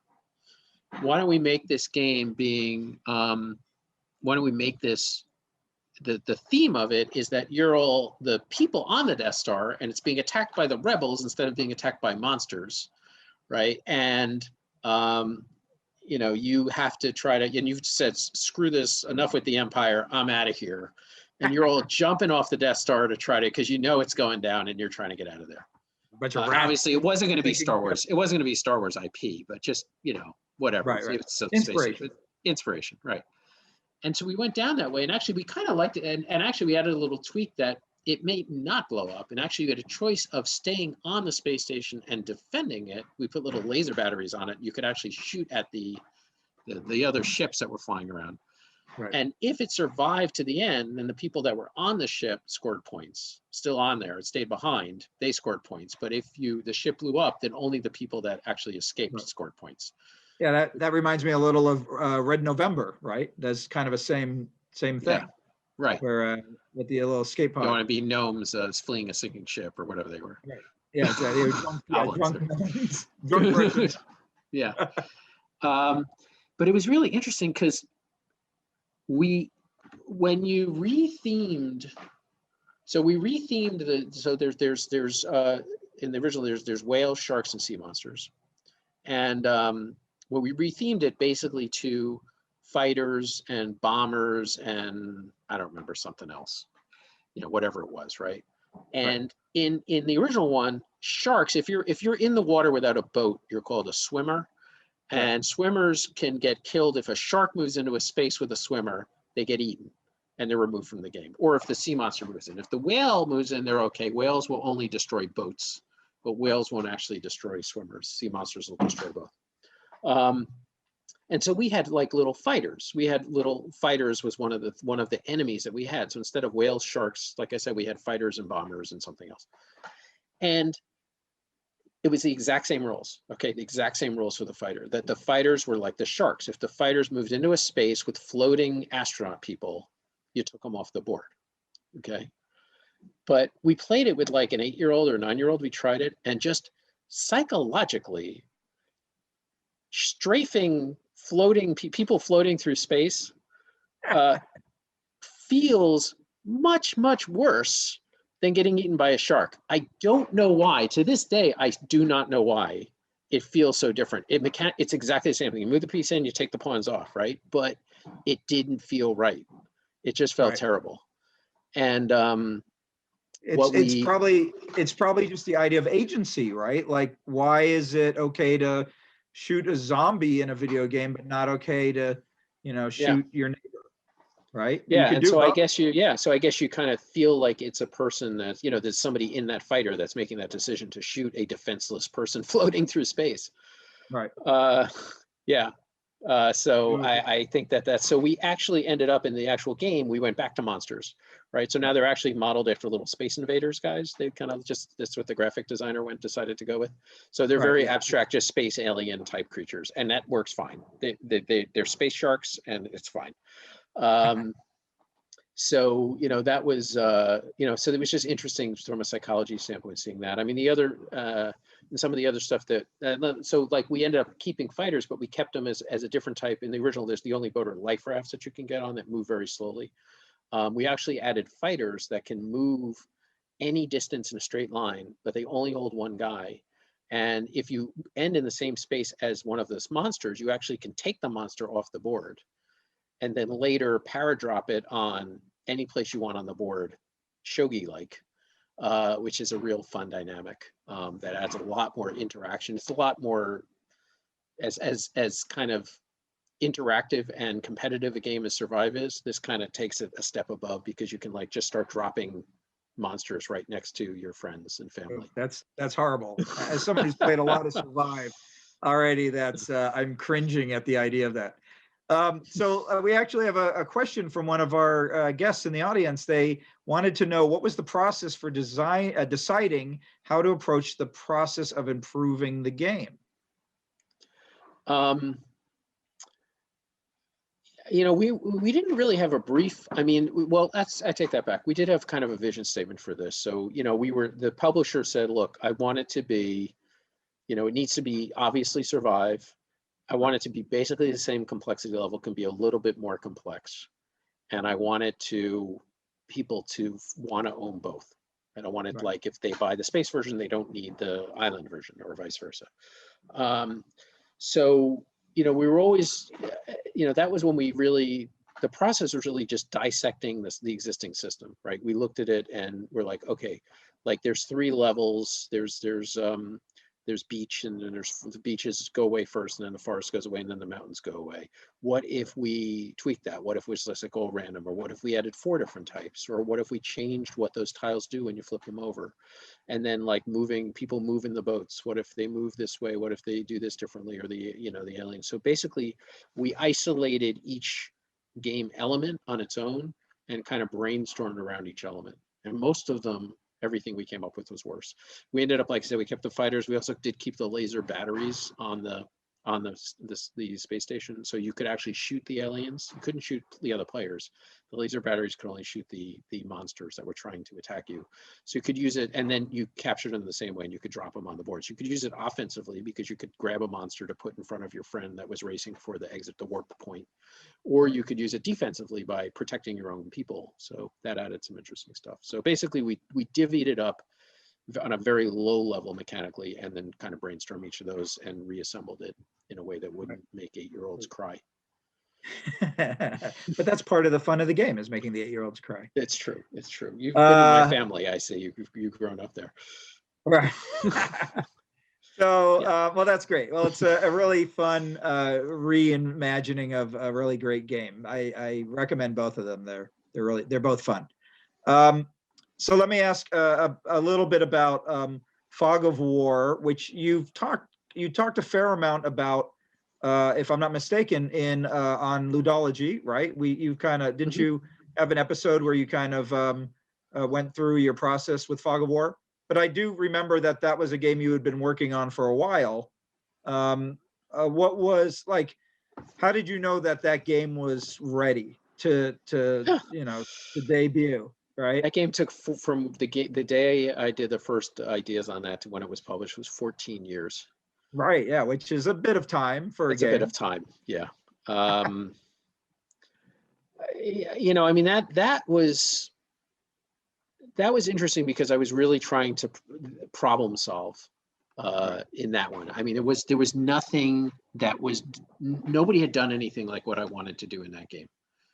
I mean, all my other games, I love them all, and I think, they all have great ideas and stuff like that, but there's a lot of remixing and stuff like that, and, usually one or two new ideas, but Fog of War was totally something new.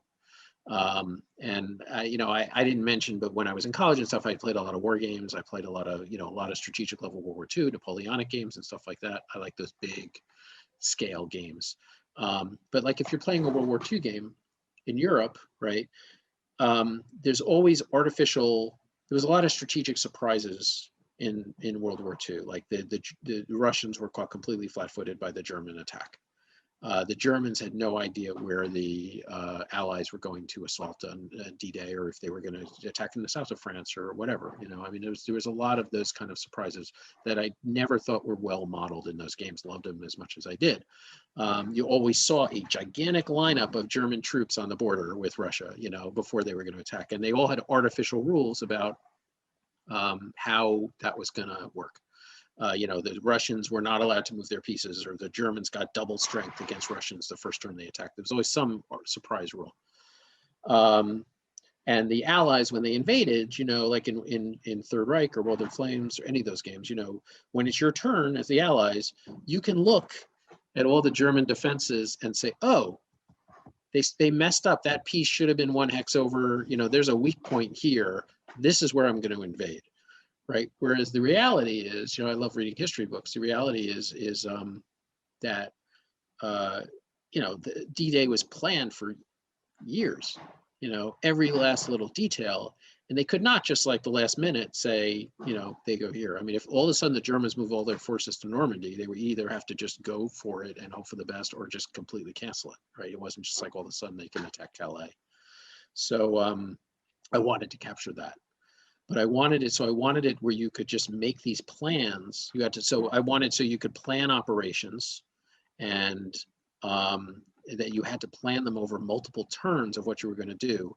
And at the same time, your opponent couldn't tell what you were going to attack, and the attacker couldn't tell where the defender was defending, right? So there was just a lot of mechanical stuff that needed to work.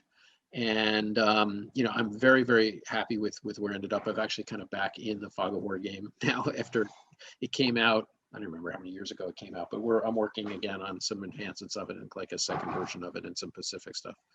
So I'm happy to be in that. But, so not too long ago. Yeah. But it just took me a long time to just come up with a way that was workable, right? That could be played in. I wanted the game to be playable in 90 minutes to 2 hours. It'd be easy to do it if it, took years and it was computer moderated and all these other things. But I set those constraints that I wanted it to just be basically cards or tokens or whatever, But it's hard to do all those constraints and also make it so it's hard for people to cheat or make mistakes and stuff like that. So all of that kind of came together, and I'm very pleased with where it ended up. Yeah, no, it's great, and I'm really glad that you're able to actually bring it to fruition, right? That's a long time to live with the game. Now, how do you feel about having made a game that took you 14 years to develop, and you were very deliberate, and you had a goal to hit, and it took some time to get there. What do you think about game designers that go, oh, I came up with this game 6 months ago and now it's on the shelf? Like, do you that happens too. I mean, I've had both experiences, right? I mean, Fog of War took that time, but like Dice Duel, Space Cadets Dice Duel, first prototype I put together of that game worked great. I had to make very, very minor changes to get it to work. In fact, that was one where the publisher wanted something else to happen that I decided, okay, I'm going to try to make it do that, even though it was against my better judgment. And then after like a month of trying to make it work, I just went back. I'm like, this is not going to work. Going back to the original one. So it should have been even faster. So, that one happened for me when I did the Expanse game. Right. That was a commission game. Most of the games I come up with the ideas, but that one, WizKids came to me and they were like, would you be interested in doing a game on the Expanse? If you are, we need the finished design in 12 weeks. Nope. I mean, they came to me in August and they were like, we'd like you to do the Expanse game, but we need it by Thanksgiving. Right. And I was like, well, let me challenge myself. Let's go for it. And it came out great. And I think it was actually better for the time deadline. I'm a big fan of constraints. It made me not sweat as much about being, I mean, I think it ended up being innovative, but I didn't set out to say this has to be totally different. I'm like, this has to capture the spirit of the Expanse, but because of the time frame, I'm going to build it on a game that I know works, and I'm going to tweak that platform to make it, fit this particular genre. So cool. Yeah, what was it like working on a licensed game, a licensed property, that is? It was really interesting. I mean, it was, it was, just the logistics of it were somewhat interesting. So I was already a big fan of the books, and this was right when like the first season had just finished of the TV series, and the second season was going to be coming out. So I had the opportunity to read the scripts for the second season, because the license actually was only for the TV series, not for the books. So if a character or a scene was in the book but not in the TV show, I could not use it. And so I had to very scrupulously go back, because my brain was all wired around the books, and try to go through and read the scripts for the second season to see which characters they had used in that. So that was just interesting, because I had to like give them my phone, and I had to get searched, and I had to go in a little room. And I was just allowed to read the scripts and take some notes, but I wasn't allowed to. It was interesting. And then I got to talk to the authors, and pitch kind of the direction I was going in, because there's a lot of sign-offs that need to happen. They need to review everything, and then go from there. So, but the trickiest part is just trying to capture the spirit of what it is. Yeah. And a lot of games are kind of fantasy wish fulfillment. That's what a lot of people want to do when they play games. So the question is, stepping back, it's like, what's the fantasy for this game? What's the fantasy that people want to have in the Expanse universe? And it was kind of two ways to go. One was, very low level, just you're on that main ship, the Rocinante, and going around and just doing, adventures, Firefly type stuff. Or the other was a much higher level political machinations simulation of trying to control it. And so from talking to the authors, they very much wanted to go in that second direction. So, sure. So yeah, it makes sense. Right? And then you just, right. And then you got to kind of tweak this, special powers are very important, I think, in licensed games. I had 4 different factions based on the book, and people want those factions to feel like, obviously, to represent, the way that they go in the book. The trickiest part was, like I said, the main characters are all on this ship, which kind of flies around the solar system. I decided very early on I didn't want the players to be the ship. Yeah. In really any way, because they'd be fighting over who gets to be the ship, and it was kind of high level anyway, but it needed to be in the game, and those characters needed to be in the game in a very prominent way. So I ended up actually using them as almost like a little catch-up mechanic. They actually jumped between factions. So there's certain scoring points, and at a scoring point, whichever faction is in last place gets to control that ship, which gives them some special abilities. So it's thematic because it's kind of prominent, and each of the characters on the ship has their own special ability, but it they also allow them to, it doesn't dominate the play, and lets everybody kind of control them. And it's just an interesting little story about that, which I thought was kind of funny. So one of my concerns when I came up with that concept was that there's one faction in the game, or 2 factions, depending on how you count it, that are like the evil factions. Okay, there's an evil corporation faction. And the guys flying in the spaceship are very much like the goody two-shoes of the galaxy, right? But in my reading of the story, they're very much manipulated by the evil corporation. So they always want to do the good thing, but sometimes they do stuff that turns out to not have the effect that they thought it was going to have. And so actually in the beginning of the game, it ended up changing, but in the first iteration of the game, the ship actually started out working under the control of the evil corporation. And I was concerned that people would feel like, oh, these are the good guys, they're never going to be working for the bad guys, and people would complain about that. So I went to the authors. When I talked to the authors, I laid that whole thing out and said, this is my interpretation of your book, that, you can make a case that they're being manipulated, and this is what I want to do, and this is the justification. And they came back and they were like, we 100% agree with you. We have no problem with the evil corporation controlling the ship at certain points in the game. Totally right. So the game comes out, and the very first comment on Reddit is, Rocinante can be controlled by evil protogen. This game is broken. The designer has no idea about the source material. This is terrible. So I went back on Reddit. I was like, well, talked to the author. Author said it was fine and it was perfectly thematic and this is the rationale.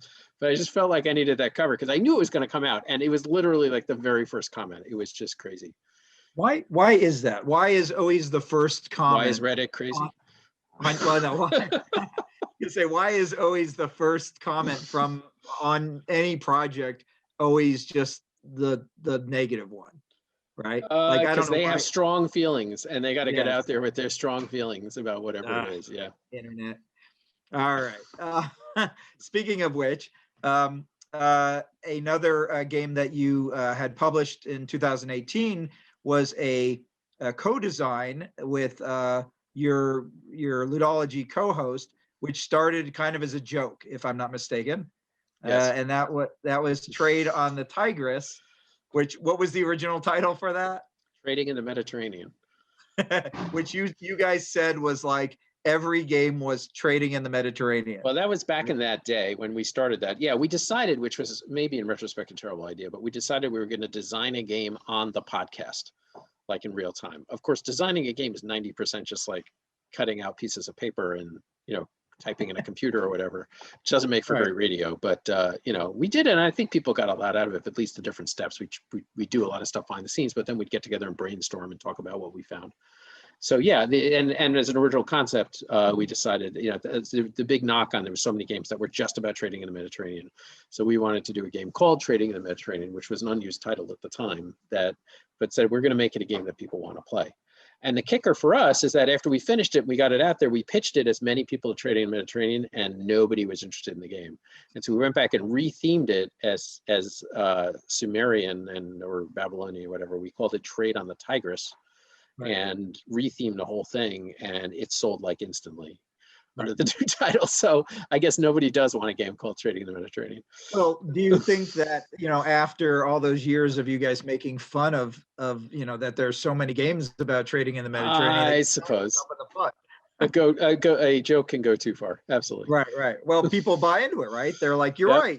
There are too many games like this. And then here you are showing up with your game that's themed to exactly that. And oh well. So yes.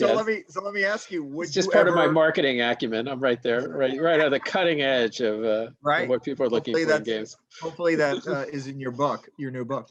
Yeah. So would you ever design a game that way again, like relatively live, in a public forum, what did you feel? How did you feel about that as just like a general experiment on game design? Well, I think the listeners got a lot out of it. I don't think it changed our process, really, the process that I've used. I just think that we had, I think there was just more of those kind of BS sessions. We just sort of, recorded them, basically, of us getting together. And, we go off and play test on our own, and then we get back and compare notes. And that's what we kind of did on the show. So I don't feel, and it wasn't like the listeners sent us ideas, and it wasn't like a big collaborative thing. So I don't feel like it really impacted that, and hopefully it was useful to people. I'm not sure. Yeah, I liked it. I actually looked forward to the episodes where you guys were working on it. It was I thought it was a really interesting experiment, and it was. I was particularly pleased to see that it actually did see the light of day. That's so everybody likes a happy ending when it comes to making games. Yes. So one other game that you made around this time was your Pit Crew game, which is a very different type of game, more, I think, closer maybe to the Space Cadet games than some of those others that you were doing around that time. Where did that come from? It seems like a slightly unusual theme based on, the majority of your other games are sci-fi or history centric. Yeah, so that's a real-time game of kind of teams working together to try to get their car back out on the racetrack as quickly as possible in the pits. And it's really light. And, I was trying, and I should mention, I actually have no recollection of kind of where that idea came from or kind of the genesis of that thing. I maybe I was, watching a show, a movie or something, and, they were focusing on the pit crews and, the choreography that they go through to get things out and, get that split second timing and stuff like that. It just seemed like a natural fit. I've experimented a lot with kind of real-time mechanics. You may have kind of sensed that between Space Cadets and Dice Duel and pit crew. I like that immediacy, and it presents certain design challenges because you have to make it simple enough that people can't stop and ask rules questions in the middle of a real-time game. So, and you still have to deal gracefully with mistakes and stuff. So, and I was able to bring, I think Pit Crew is, I really love that. I think it's one of my kind of hidden gem games. I love playing that game and love teaching it. It's just a fun little game that, and it plays easily up to like 9 or 12 people, which also you don't get in too many games. Right. Cool. And then your latest. It also gives me. Can I tell just a quick Pit Crew story? Because it gives me. And I use this in the book. This is and it says this Pit Crew and Expanse. So I talk about loss aversion. I'm going to go back to that because I love that so much. So so Pit Crew was aimed at families, right? And the way the game works, I talked about mistakes. So there's a period of time where you basically have to change all 4 of your tires. You have to put gas in the tank. And if you've ever played the card game Spit, where you play a card that's one higher, one lower, that's how you change the tires. Basically, you put 4 cards on each tire in a sequence. And to fill the gas tank, there's a big number on the top of your car, like a 23, and the players all have to play cards that add up as close as possible to 23. But and then once you're done with your car, you can start rolling a die to move your car on the track. Every time you roll a 6, you get to move up a space. And then you can also earn bonuses, though, if you do extra good on setting your car and everything's perfect, you can get bonuses. So you can do well for doing fast and getting on the track fast and rolling your die. And you can get bonuses for not making as many mistakes and getting things absolutely perfect. And part of the game is balancing that when you're real time in a team of communicating with each other and getting that going. But originally the way that the works is if you make mistakes in laying stuff out, like if your gas tank says 23, but your total is 25 or 21, you get 2 penalty points. And originally what penalty points did is they moved your car, which is also your score marker, basically, because you want to get as far as you can over the 3 rounds. You move your car backwards on the track to remove some progress from you. And we found that when we were testing it, people were less inclined to make mistakes, right? I wanted that to be a viable strategy, to even deliberately make mistakes to get out on the track faster. But people were so paranoid about moving backwards on the track that they just were trying to be perfect. Cars don't drive backwards on a race. I think that may have been part of it also, is just thematically it seems a little weird, but people didn't. So we were talking, so we looked at it, I looked at it, that was one of my solo ones. And I tried it just as an experiment of, rather than you moving your car backwards 2 spaces, that everybody else got to move their car forward 2 spaces. Right. Mathematically, exactly the same thing again, right? But we found that when I got together with the publisher and we tested it with people, with the moving forward penalty, where everybody else got to move forward, people were making mistakes left and right. Right? It just totally opened up that strategy for people because it just wasn't infecting them. Yeah, I'm helping somebody else, but it doesn't affect me. And so just changing the framing of, instead of you going backwards, everybody else goes forwards, mathematically exactly the same, but completely changed the psychology that people had to the game, especially because it was a family game. And right around the same time, I was designing the Expanse, right? And in the Expanse, one of the things you can do is you can spend victory points as a currency to do different things in the game. So you're basically giving up points. And I actually looked at it of having it, so same trick, right? So instead of you spending points, you gave everybody else points. Right. But in the Expanse, I wanted it to hurt, it to give up points. I wanted you to think twice about it. I wanted you to feel like you're making a real investment in this strategy and this move, and that was important. And so the Expanse, again, a contemporary's game of my designs, I left it in so that in the Expanse, you lose points to do certain things that you want to do. Whereas in Pit Crew, mistakes don't penalize you at all. They benefit everybody else. So that was, kind of came from my, learning and reading up on everything about loss aversion and thinking about loss aversion as a design technique to use in those 2 games, which I was very pleased that what I thought psychologically would happen is actually what happened. Right. Yeah. Well, it's you got to try though, right? You got to experiment with these things. You never know what's gonna hit and what's not. Yep. All right, so let's we talked a fair amount about your books, Achievement Relocked, and about GameTek, which is a print version of kind of the best of your segments from the podcast. Yep, which was actually just reprinted. It was picked up by HarperCollins and just reprinted in the U.S. So you can get that now on Amazon here in the U.S. So. Yeah, I get it on Amazon. It's got I like the cover particularly. They did a good job. Yeah, they did a great job on it. But one of the other books that you recently came out with, like last year, was a book you co-authored with Isaac Salev called The Building Blocks of Tabletop Game Design. And this is, I'm trying to remember, like, what's the best word? Is it a glossary? Is it a encyclopedia? Encyclopedia, I think is usually what we call it, yeah. All right, of essentially mechanisms for tabletop game design. What was the genesis of this book, and why do you feel it's necessary to have this book? That really came out of my class, actually, from teaching my class on board game design. I've played thousands and thousands and thousands of games, over the years, starting in the 70s, right? And all those mechanisms are all sitting in the back of my head. So when I sit down and I run into a roadblock or a design challenge or something, I've got a lot of things to draw on. I've got a whole repertoire to do. And I found that in my class, even the students that considered themselves gamers, right? Maybe they started playing games in 2010. They just didn't have the same depth. So they'd come to me like, say, "Hey, professor, I'm putting a sealed bid auction in my game. I have everybody, bidding in the fist. They put how many coins they want to bid. What do I do if there's a tie?"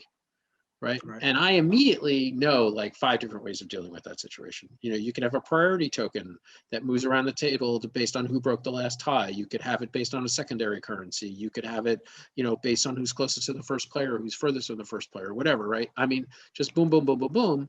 And so I would tell them, okay, this game did this game did this game did this. And I realized that there's just a lot of, there needs to be like a common language, or just there's a lot of knowledge out there that right now you could only get by, at that point, you could only get by playing tons and tons of games, reading tons and tons of rules. And I was like, it would be awesome if there was just a book where you could look up tiebreakers, and there's a whole chapter in tiebreakers, and you could just read it. And so that was kind of the genesis of the book. And we ended up pulling together, it's got about 200 mechanisms in there. We talk for each one about what it is, a diagram showing how it's used, a full description of, a whole discussion about when it's good to use, when it's bad to use, the type of, of heavy games, light games, the type of psychology that it creates, examples of games that have used it, and all that kind of stuff. And so it's been very, very well received. The site Board Game Geek, shortly after it came out, which is the premier board gaming site, they have adopted our nomenclature for their mechanism classification system, which has been nice. Yeah. And I just, it's been interesting just to kind of create terms for this stuff. I mean, I think as game design professionals, it's important to be able to communicate and have kind of shorthands. I'm not trying to make jargon, but just have terms for things. I mean, even simple stuff like, for those of you in the audience that have played board games, and one thing that's really common now is there's a token for who goes first. And then after a round, it passes clockwise around the table and makes a new first player, right? There's no name for that, right? There's no name for that mechanism. So when we sat down and so for so many mechanisms like that, we came up with names. So that we ended up calling a progressive turn order. That's what we call it. You missed a great opportunity. You should have called it the Engelstein maneuver. Yeah. I'll have to look at the second edition. And then there's some games where you actually pass the token counterclockwise, and that's regressive turn order, right? So that's just, and so many of these mechanisms, we had to come up with names for them to try to give, hopefully, a vocabulary to help, put the design of games and everything on a firmer footing and going forward, and so that people know what they're talking about. It actually totally changed the way I taught my class after I wrote the book, because of the structure we put in the mechanics and stuff like that. It really gave a whole different way to look at mechanisms, and it gave me a different perspective on it. Right. I feel that is possibly the best reason to write any sort of book, is just so you have reference to it, because you're going to forget a lot of it later on. That's why I wrote Level Up. Was I kept threatening the developers I worked with to just write everything I knew down, so I wouldn't have to hear myself saying it over and over again. Exactly. So that's great. Yeah, no, it's Yeah, it it's a forces really you, helpful writing book. forces you to clarify your thinking and teaching too, in a way that, Yeah. you know, sometimes just being more casual about it doesn't. Right. Well, not just clarify, but also it gets you to have to defend your ideas, right? Like if you believe in something, you have to go to bat because now some jerk is going to post on, Amazon the first review of the book and it's going to be negative, and then you've got to go online and defend it, right? So Yep. so yeah, it's a really fascinating experience, but also super gratifying, particularly when you find people that love it and embrace it and use it to teach their own classes. So it's a great tool. I particularly, not to brag, but I particularly love the little deck of cards that you guys made based on that you guys gave out at the Tabletop Network conference. Yeah. And I don't know if you guys are ever going to eventually do anything Yeah, with actually in January, there's actually two professors at Ferris University that actually put together like a whole curriculum around a deck of cards kind of based off the mechanism and stuff like that, which is going to be published. We're not directly involved. I mean, they used our with our permission, they used the mechanisms and the diagrams and stuff like that, called the Rapid Prototyping Game, where they actually make a game out of using this deck of cards to mix and match and, different mechanisms, and then have to refine your game based on that. So the whole curriculum for a game design class. So that's actually coming out in the middle of January. Nice. Well, we'll have to keep our eyes out for that. Yeah. So your most recent game, the one that you released this year, is Versailles 1919, which is very different than Super Skill Pinball, which was your game previous to that. Yeah. Why was this another game kind of like Fog of War that you had been brewing, or what made you dive into this kind of deep history board game? Well, that one was just, I mean, that just came from reading a book. I was reading Paris 1919 by, I forget the author, but it's a fantastic book. I'm a history buff. Like I mentioned, I majored in ancient history at MIT as part of it. I've always enjoyed history. And I was reading this book, and there's just every element of that negotiations. First of all, fascinating from a standpoint of world history in the impact that it's had in 100 years since, when you look at the creation of Yugoslavia, or the line drawing in,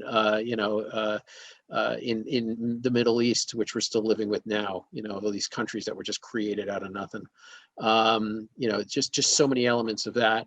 And so many game type elements in it. Like they were trying to keep the troops in the field, to help enforce the peace treaty, but the public wanted the troops to be demobilized and come home because they had just gone through the whole war and they didn't want them fighting anymore. And, and plus the whole thing with communism and Bolshevism, starting to rise up and become a concern for some of the countries. And it's just so many elements. And I was reading, I was like, this is a game, this needs to be a game. And I was really surprised that there hadn't been a game done on that. Right. And so, I really wanted to capture that history and create a mechanism for, people to learn about it, a lens to, get some idea of putting themselves in the shoes of the people negotiating the treaty and dealing with the national pressures that they had at home, right, to deliver on what the people wanted, and at the same time kind of keep true to their principles. And hopefully inspire people to learn more about the period and the way that it still is refracting on what we're seeing today.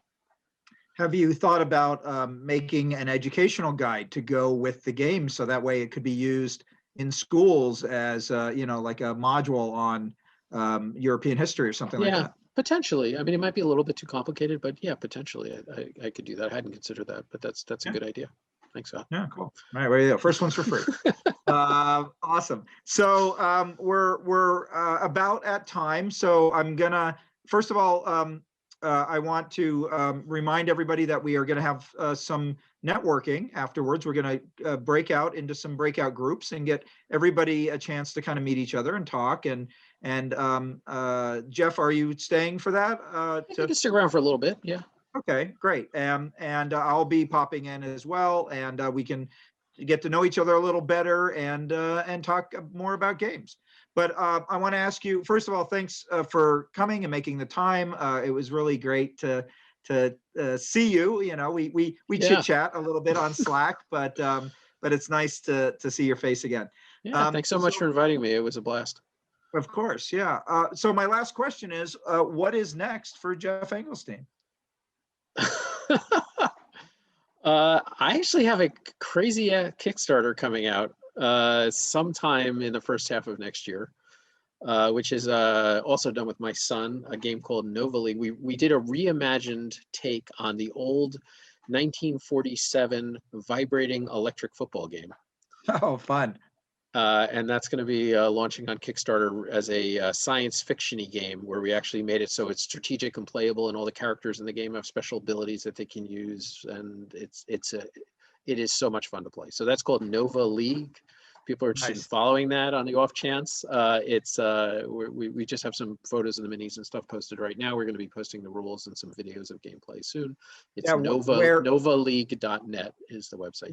Novaleague.net. All right, awesome. Yeah. And where else can people find you online if they want to reach out to you or they just want to follow your work or something like that? Yeah, most of my communications is on Twitter, which is at G Engelstein, which is GENGELSTEIN. You also feel free to DM me there, or you can email me at Geoff@ludology.net. That'll get to me as well. Yeah, make sure you listen to the Ludology podcast where you can hear Geoff do. When I stepped away from the podcast, I insisted on retaining the email address. It was part of my conditions. That's a good idea. But yeah, Geoff is regularly does his GameTek segments on that and the Dice Tower podcast, where you can also hear me. And it's a great podcast. Thanks for creating it. I got a lot out of it even before I was affiliated with it. So yeah, nice. And thanks again for coming.